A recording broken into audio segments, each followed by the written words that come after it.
Hi guys, good afternoon. This is our lunch for today, ginataang munggo. Ayan, in Indian style po yan siya guys.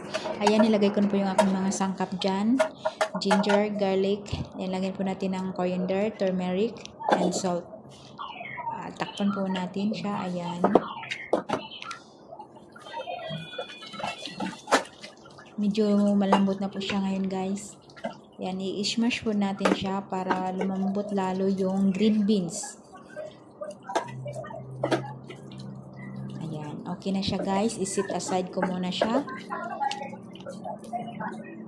Tapos mag-isa po ako ng mustard seed, cumin seed, onion, dry chili, ginger and garlic paste, tomato,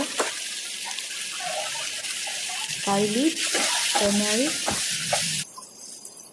chili powder, coriander powder, a little bit of water, and put the coriander leaves and add the green beans boiled. Kunting mix lang po. Lagyan po natin siya ng ghee. Ngayon, lagyan po natin siya ng coconut milk. Ayan na siya guys. Wow, so yummy guys. Ayan po ang ginataang munggo or green beans in Indian style. Thank you for watching. Bye!